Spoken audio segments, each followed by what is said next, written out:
접선의 방정식에 대해서 좀 배워보도록 합시다. 접선의 방정식. 첫 번째, 접선의 기울기.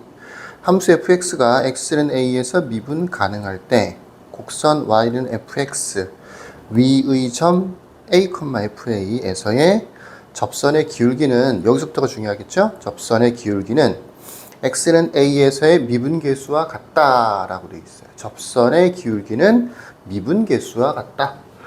근데 내가 수업할 때는 뭐라 그랬었냐면 미분계수란 말 자체가 미분계수, 순간변화율 또는 그냥 변화율,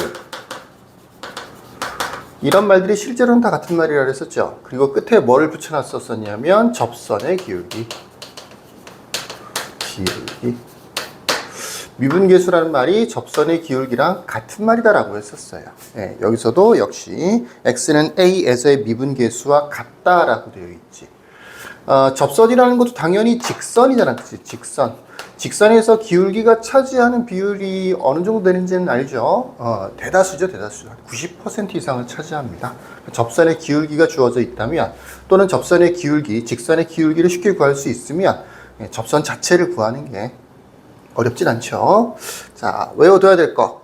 예전에 이미 외워뒀겠지만 미분계수가 곧 뭐다? 접선의 기울기다.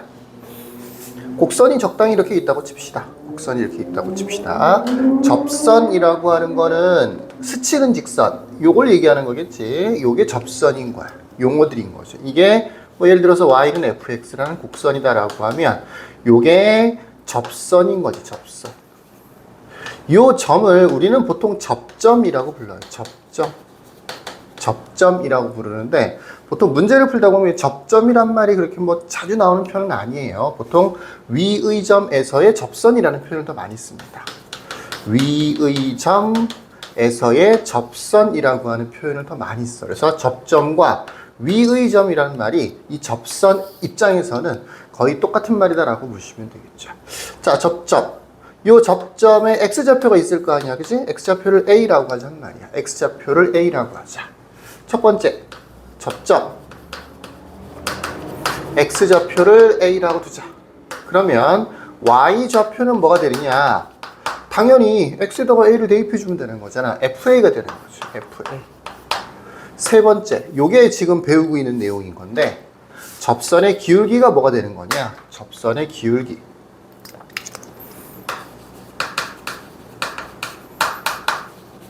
기울기가 뭐가 되느냐? f'a가 된다.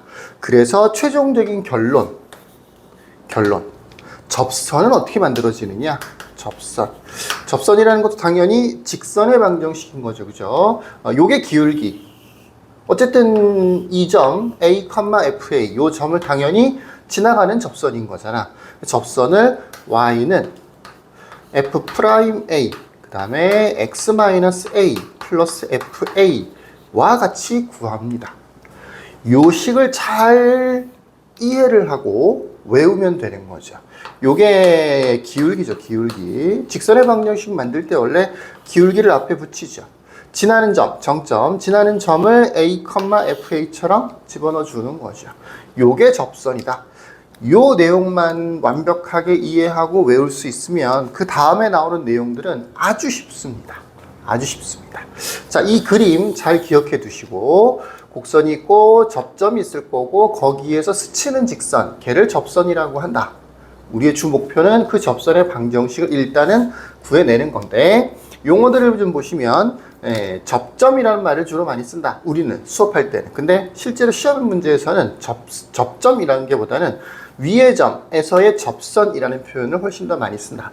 어쨌든 접점에 x좌표가 필요하고, 그러면 이 x좌표가 a다라고 나와 있으면, 또 안 나와 있을 수도 있겠죠. 어쨌든 대입해서 y좌표도 구할 수 있고, 미분한 다음에 대입하면 접선의 기울기도 구할 수 있고, 그냥 대입하면 y좌표, 미분한 다음에 대입하면 접선의 기울기, 이렇게 구성이 되는 거야. 접점이란 말 굉장히 중요한 말이에요. 그래서 이 세 가지를 조합하면 이렇게 접선의 방정식이 만들어진다라는 얘기예요.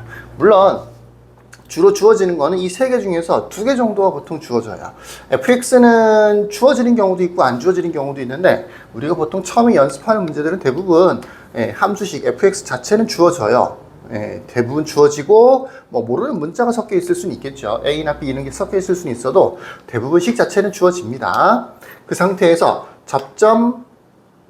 접선의 기울기 이런 것들 얘나 얘 둘 중에 하나 정도가 더 주어져요. 그러면 접점의 x좌표가 주어지면 대입해서 y좌표 구하고 미분해서 대입해서 기울기 구하고 접선 만들어내면 되는 거고, 예를 들어서 y좌표가 주어지는 경우도 가끔 있어. 그 y좌표가 fa니까 대입해서 다시 x좌표를 찾아내야 돼. 방정식을 풀듯이 해서. 그때는 이제 여러 개가 나올 수 있겠죠. 다시 접선의 기울기 구하고, 또 어떤 경우에는 접선의 기울기가 주어지는 경우도 있어. 접선의 기울기가 주어지는 경우도 있어. 그런 경우도 역시 f'a를 구해서 는 기울기 이렇게 해서 방정식을 풀어서 a 구하고 fa 구하고. 그러니까 요 fa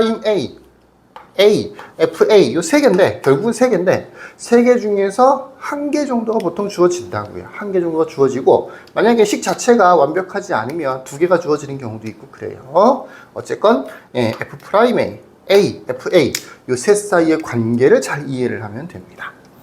요 직선, 요 점 요렇게 연결되는 거예요. 그래서 2번에 보시면 접선의 방정식이라는 게 있는데, 첫 번째 노란 박스, fx가 x는 a에서 미분 가능할 때 곡선 y는 fx 위의 점 a, fa에서의 접선의 방정식이 이렇다라고 되어 있는 거죠. 물론 거기는 요 fa가 왼쪽으로 이항이 되어 있네요. 우리는 요 식을 주로 사용하도록 합시다. 자, 이제 두 번째로 가보면 접선의 방정식 구하기라고 되어 있는데, 예전에 원의 방정식 생각해보면 비슷할 수 있는데, 원의 방정식, 접선의 방정식을 구하는 기본적인 형태가 원의 방정식에서도 세 가지가 있었어요. 첫 번째로는 위의 점이 주어지는 경우. 이걸 우리는 뭐라고 불렀었어요? 여기서는 접점이라고 했었죠. 접점이 주어지는 경우도 있고, 또는 기울기가 주어지는 경우도 있고, 우리는 여기서는 f'a라고 했었죠. 기울기가 주어지는 경우도 있고, 세 번째, 외부에 있는 점에서 그은 접선의 방정식을 구하세요 라는 형태의 문제도 있었어.